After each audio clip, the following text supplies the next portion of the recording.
سلام و عرض ادب خدمت تمامی دوستان عزیزی که این دوره آموزشی رو تهیه کردند. رسیدیم به قسمت 8 این دوره آموزشی. رسیدیم به بخش XSS و کار عملی. دوستان ما حدودا فکر میکنم 6 الی 5 ویدیو یا 6 الی 7 ویدیو داشته باشیم، معلوم نیست، پس داریم ببینیم تایم ویدیوها چقدر میشه که میایم روی یک لابراتوار آنلاین تست میکنیم، تمرین میکنیم تا شما با 50% یا بگم 90% نمونه ها آشنا بشید. ولی خب قاعدتا 100% نیست، چون هر روز ممکنه یک بایپس جدید بیاد.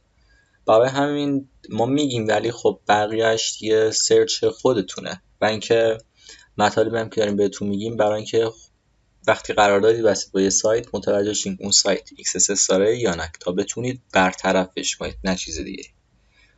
خیلی خب، وارد سایت میشیم، 2 تا سایت بهتون معرفی میکنیم، بریم وارد سیستم بشیم تا بقیه کارها رو انجام بدیم.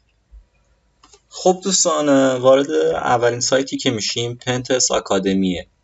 توی این سایت ما حدوداً نزدیک فکر میکنم، من نمیدونم حدوداً چقدر تمرین داره، فکر میکنم حدوداً 20 تا 30 تا تمرین داشته باشه که حدوداً ما سعی میکنیم 50% رو حل کنیم، چون به بعدش مثلا تا یه حدی رو حل کنیم دیگه بقیه‌اش رو شما دیگه کاملا میگیرین، دیگه نیازی نیست ما حل کنیم، دیگه راحت یاد میگیرید. خب دوستان، این یک سایت که ما به عنوان یک لابراتوار آنلاین ازش استفاده میکنیم و اینکه یک سایت دیگه که با این باید اینکد و دیکد کنیم، چون کدایی که میخوایم استفاده کنیم جاوا اسکریپت رو باید اینکد کنیم تا بتونیم اینجا استفاده کنیم.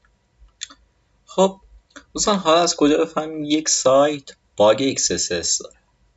یک فرم پیدا کنید توی سایت، حالا فرم سرچ، حالا هر فرمی، یا مثلا حتی قسمت دیدگاه، باید بگرد هر قسمت دیدین یه ورودی بگیره. اینطوری برای مثال من اولین متدی که بهتون میگم، متد زیاده، حالا من شاید نه من 3 تا بهتون میگم، ولی خب متدهای زیادی وجود داره، مثلا بایپس های مختلفی وجود داره.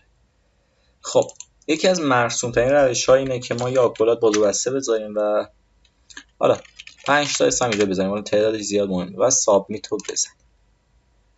خب وقتی که سابمیت رو زدیم دوستان ها کنید، اینجا اومده بعد از URL ما یه جایی باید پیدا کنیم که این مساوی بیاد، یعنی این مساوی بیاد جلو خالی باشه، تقریبا متوجه میشیم که باگ XSS هست. ولی خب باید سورس رو بررسی کنیم. میایم روی اون سایت میزنیم view page source. خب میایم بررسی میکنیم کدو. وقتی که بررسی کردیم کدو میبینیم اینجا این کد ما اومده SSS. خب چیه؟ همونطور که میبینید هیچ فیلتر خاصی انجام نشده. خب ولی مثلا توی سایت ها برید ببینید، میبینید فیلتر رو اومده قرار گرفته که این کد اصلا قابل اجرا نیست، یعنی اصلا اینها رو مثلا با یه حروف دیگه نمایش داده به ما میگه.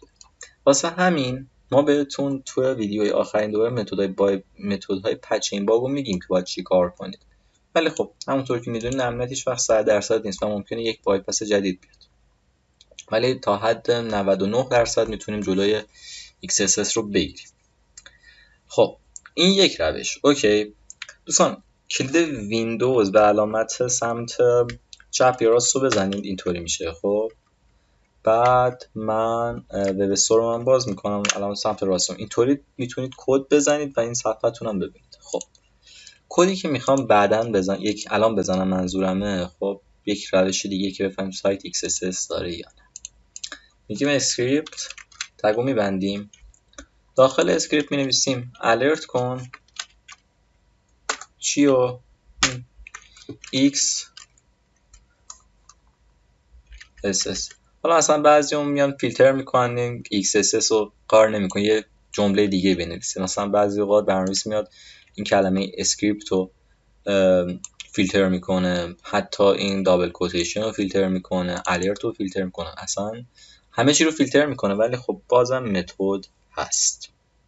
یک روش بایپس هم بهتون میگم توی ویدیوهای آتی که منظورم مثلا چطوری، مثلا وقتی که برنامه‌نویس اومده بود کار کرد و مثلا اسکریپت رو ما نتونیم بنویسیم یا مثلا XSS یا الرت رو نتونیم، اون موقع چی کار کنیم، اونم بهتون میگم. خب کپیش میکنیم، میایم اینجا مینویسیم و سابمیت رو میزنیم. دیدید دوستان وقتی که اینطوری بشه یعنی باگ XSS رو داره و انتر بزنید. گرفتید چی شد؟ خب تمرین از ما خواسته، حالا میایم تو این صفحه، تمرین از ما خواسته که ما با استفاده از جاوا اسکریپت بیایم این کلمه و این کلمه رو عوض کنیم. خب ما اصلا به سورس به صورت مستقیم دسترسی نداریم دیگه، درسته؟ یه URL داریم، چیز خاصی نداریم. خب ما الان فهمیدیم این سایت XSS داره. خب ما میخوایم اینو عوض کنیم، بریم سورس رو بررسی کنیم. find me کجاه؟ find me اینجا داخل تگ h1. خب همونطور که داریم میبینید. خب میگیم که کاری نداره دیگه، ما الان کاملا بلدیم. گفتیم کل سند HTML داخل یه چیزی به نام داکیومنت. خب داکیومنت. خیلی خوب دوستان، ببخشید که فکر میکنم میکروفون من قطع شد. من داشتم بقیه ویدیو رو آخر اومدم ادیت کنم، دیدم از یک جایی به بعد ویدیو صدا نداره. خب از اول میگم اشکالی نداره. خب همونطور که گفتم کل سند HTML داخلش یه داکیومنته. خب داکیومنت رو میزنیم. خب گفتیم تگ چیه؟ h1 get element by tag name. خب گفتیم چی؟ اینجا میزنیم h1. حالا نگاه کنید ما مثلا این صفحه فقط یک h1 داریم توی صفحه. خب همونطور که کاملا مشخصه. گاهی اوقات پیش میاد مثلا 20 تا h1 داریم، باید براش مشخص کنیم کدوم h1 مد نظرمون. دوستان یک مثال فکر کنم براتون زدم از فرم ها توی 2 جلسه پیش توی ایونت ها که گفتم 0 1 2 3 0 بیس. اینم دقیقاً همونطوریه.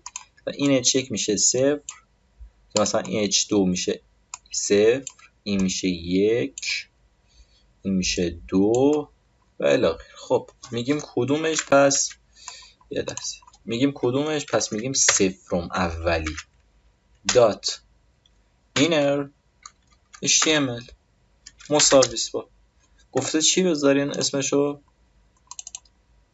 پایین رو داریم این. خب اوکی میگم حل.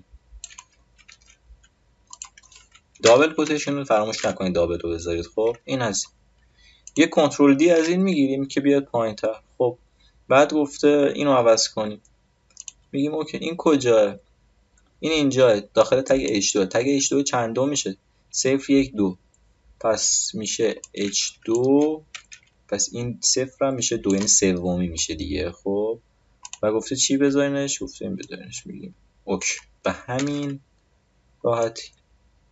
حالا کافیه این رو کپی کنیم، میایم توی این سایت. این بهترین سایتی که از نظر من پیدا کردم. حالا شاید هر سایتی میتونید پیدا کنید که دیکودینگ کد کنه، ولی این از نظر من بهتر. این کد اینجا میزنید، این کد کپی میکنید. حالا میاد این سایت، اینجا قرار نیست بزنید، میایید این رو پاک میکنید. بعد از مساوی یعنی دقیقاً میزنید مساوی رو دیدید. خب اینجا پیست میکنید و اینتر میزنید. الان عوض شد، درست میگم؟ بله دیگه، الان دقیقاً اون متنایی که ما گذاشتیم اومد. به همین راحتی. میریم تمرین 2. حال بذارید من به خاطر حرفه میکنم درست نبینید، بذارید من یه کار دیگه هم بکنم. مثلا اینجا یه تگ پی باز کنم. خب تگ ایش کنم. خب خورده خوشگل ترش کنم، بدش کنیم تو همین ای میزه استایل کالر رد. فقط ببینید که داره کار میکنه. آخه فکر میکنم متوجه نشدید. خب ببینید این کد کنترل A کنترل C میایم جلو برمیگردیم بدونه اوکی پاک میکنیم تا کجا؟ تا قبل از مساوی، یعنی تا اینجا و اینتر. دیدید قرمز شد. به همین راحتی. الان ما به صورت مستقیم دسترسی نداریم. 2 ایونت ها بهتون گفتم ما به 2 صورت میتونیم دسترسی داشته باشیم به تگامون، یا مستقیم یا به صورت برنامه نویسی که این روش دوم. خب این از تمرین اول. میریم تمرین دوم. ما میبندیم تمرین دوم. یه لحظه اینو چی کنم؟ رفرش کنم. یه رفرش دیگه هم مجبورم بکنم. این از این. خب توی تمرین دوم باز اول ببینیم که این اصلا صفحه آسیب پذیری XSS رو داره یا نه. خب همون 5 تا اسم میذاریم. حالا تعداد و ایناش اصلا مهم نیست دوستان. کلی view page source. خب میایم ببینیم این اسم جایی اومده. بله این داخل H2 هست و هیچی هم که نیست محدودش کن. خب گفته که لینک ها رو بگیرید و تغییر لینک بدید به این آدرس. حالا ما این آدرس نمیدیم، یه آدرس دیگه میدیم هر چی دوست داشتید. خب اینم قاعدتا خیلی آسونه دیگه. اولین کاری که باید بکنیم اینه که بیایم لینک ها رو بگیریم. ما اول میخوایم این متن رو عوض کنیم. خب من یه کنترل زد میزنم، نه ولش کن مینویسمش. خب گفتیم اولین چیز داکیومنت دیگه، همین کلا خیلی ثابته انگاری. خب دات getnet by tag name. میخوام این متن چنج آل لینک رو عوض کنم. بذارم اوکی مثلا جاش. خب کدوم سفرم و اینکه اینجا هم بهش بگیم چیکار میخوایم کنیم. یا بذارید نه بذارید همون رنگش رو عوض کنیم. عذرخواهی میکنم، بذاریم تکستش رو عوض کنیم. خب میذاریم یا اوکی. همین یه علامت تعجب هم مثلا براش میذاریم. این هست. اینو گرفتیم عوضش کردیم. میخواید ببینیم یا بذاریم کل کدو بزنیم بعد ببینیم. سمیکولن هم بذارید خوبه، نذارید هم مشکلی نداره، ولی برای استاندارد کار میذاریم. ولی زیاد مهم نیست توی جاوا اسکریپت. خب حالا به لینک ها رو بگیریم دیگه. عیناً همون کد بالا document dot getnet by tag name چی a. خب این تموم شد، دیگه کاری نباید بکنیم چون ما اینجا 4 تا دادن لینک داریم. گاهی اوقات وارد یه صفحه میشیم میبینیم شاید هزاران لینک داشته باشه. خب اگه بخوایم همه اینا رو تغییر بدیم که واقعا خیلی وقتی رو اصلا نمیشه، منطقی نیست. خب میام چیکار میکنم؟ القا میاد کمکمون میکنه. به همین راحت یه متغیر تعریف میکنیم اینجا به نام change 1. حالا من این هست. خب حالا چیکار کنیم؟ حلقه فور خیلی باهاش کار میکنیم. یعنی خب اول از یک متغیر خنثی، همونطور که قبلا گفتم i مساویس با 0. یه متغیر خنثی دیگه. خب شرط رو میخوام بذارم. شرط چه؟ تا i تا زمانی که کوچیکتر از چی نشده change 1 تا کوچیکتر از الان میخوام لنف رو بنویسم، یعنی میگه طول داره میگه. حالا مثلا میگه 1000 تا 2000 تا مهم نیست دیگه. در آخر هم یه آپدیت کننده. این خیلی مهمه آپدیت کننده. میایم پایین. دوستان آکولادا باز و بسته رو نیازی نیست بذاریم در صورتی که یک خط کد زیر داشته باشیم. ولی خب بذاریم خیلی بهتره. گاهی اوقات گیر میده ولی خب بذارید خوبه. دوستان بنویسیم که الان میخوایم چیکار کنیم. میخوایم خب همون عملی که گفتم رو انجام بدیم. خب می نویسیم داکیومنت. اسخای می‌کنم باز گیر کرد. ولی خب دوستان الان چرا داکیومنت بنویسیم؟ من اشتباه گفتم اینجا رو. تا اینجا کد درسته. خب ولی ما نیازی دیگه از استفاده از شی داکیومنت نداریم چون ما الان تگای ای رو گرفتیم، یعنی اینا رو گرفتیم. الان فقط کافی تغییرشون بدیم. کاری نداره دیگه. میگیم change اینو که داریم میگیم کدوم اندیسه آی دیگه. خب قاعدتا دات href آدرسش رو میخوایم تغییر بدیم. مساویس با آدرس مثلا چی میزنم google.com. حالا مثلا همین میایم پایین. بذارید من اینو یه کنترل دی بگیرم. مثلا استایل. خب استایل رو نبذارین از اشرفش اینر HTML استفاده کنم خیلی جالب تر بشه. خیلی کارها میتونید کنید دوستان. میذاریمشون مثلا لنوو.